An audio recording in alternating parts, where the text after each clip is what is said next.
All right, head coach Rick Stockstill. Coach, to get things started, just give an opening comment. First of all, I was proud of our effort. Our guys, busted their gut. They left everything out there. When you look at the big totality of this game, we didn't do enough to win the game, obviously, and we score right there at the end of the half, and then they go down and kick a field goal with 42 seconds, get a field goal at the buzzer, and you look at that. And again, I'm not blaming the defense because they played their tail off.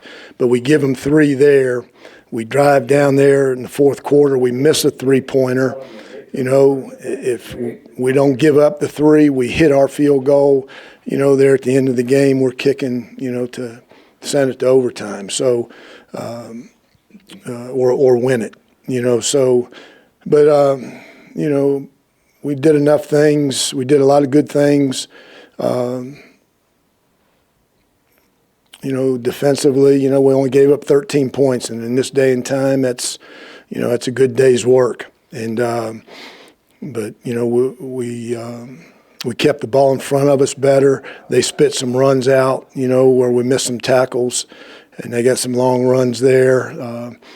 Their quarterback hit some scramble plays in the first half where, we didn't, stick with our guy on the back end, and then offensively we just never got in a rhythm at first half. The first 5 possessions were punts, and then we score at the end of the first half, and then second half same thing. It was just kind of hit and miss. There we had some nice drives, but we just didn't finish it. I was going to mention that, and you alluded to it, about the rhythm of the offense. It was really tough. It seemed early on. You had the 2-minute drill at the end, which was really nice. But what were they doing to keep you off balance? It's more us. I guarantee you, Mark, when you go look at it, they did a nice job. They tackled good. They kept the ball in front of them for the most part. They really took the run game away from us. And so I think it's probably, when we'll look at it, it'll probably be a little bit more of us than them.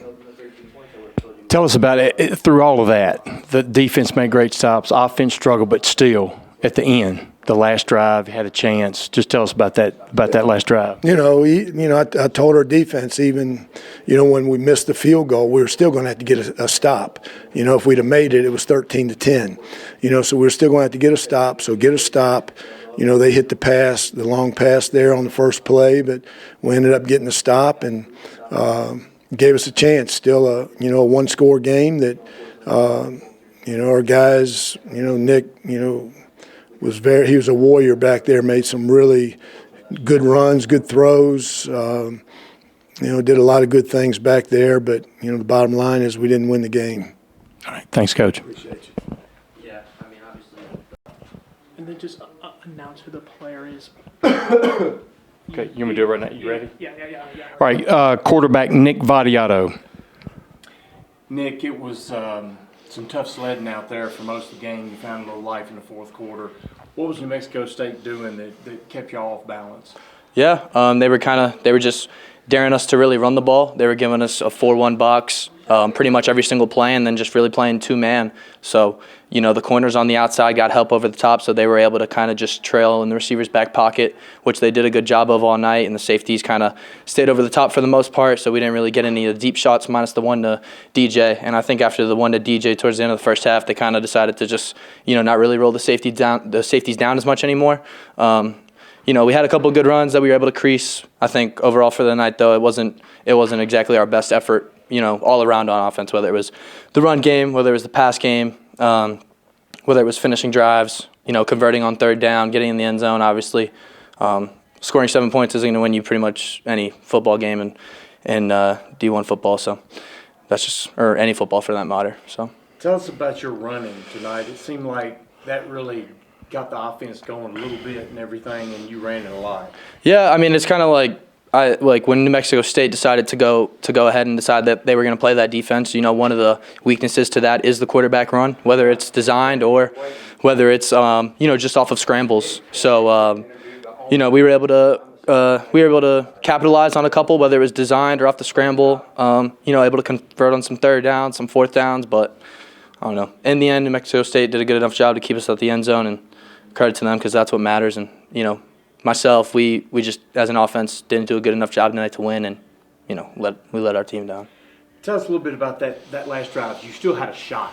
Yeah. I mean, you really battled and had a shot and got down pretty close. Tell us about that drive. Yeah, I mean, listen, credit to our defense. I know they let up a couple big plays throughout the night, but when it mattered, they made a stop. They gave us a chance in the end, and from an offensive perspective, that's all you can ask for from your defense and from your special teams. And they did that, and we didn't do our part. But at the end, those two last plays, New Mexico State did what they did all game. They did the two-man. They dropped a guy, kind of like an extra guy into the middle of the field.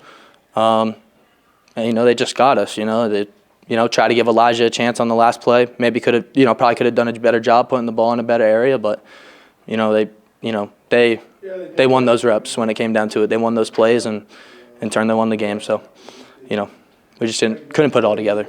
All right, thanks, Nate. Thank you. All right, linebacker Sam Brumfield. Sam, it seemed like in the second half the blitz packages were really slowing down Pavia and really was effective. Can you tell us about that? We planned on that all week long to get after the quarterback. So it was just about getting to him and getting pressure on him. So when our opportunity presented itself, everything opened up for me. You guys did such a great job, throughout the whole night, holding them to 13 points. Just talk about the team's defensive effort tonight. Well, not to talk about last week, it left a pretty nasty taste in our mouth, so we knew what we had to do. I think we gave up like 400 rushing yards, and we couldn't let that happen this game. So it was all about just going out there and running to the ball and keeping the ball in front of us and stopping the run. All right, thanks, Sam. Thank you. Safety Trey Fluellen.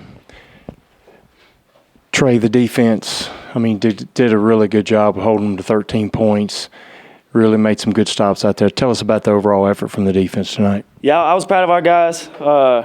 We didn't win, so, we're never satisfied with just, holding them to 13 points.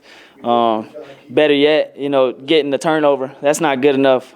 We need to dominate. That's the goal. That's the defensive goal, to dominate every time we play the game. So, we did a good job of holding them to 13 points, but we got to do a better job of deleting the big plays and playing together and kind of leading each other. When times get tough, coming back and just fighting for another play. And, that. Trey, tell us about, in the first half, your interception. Just tell us about that play and how you got it.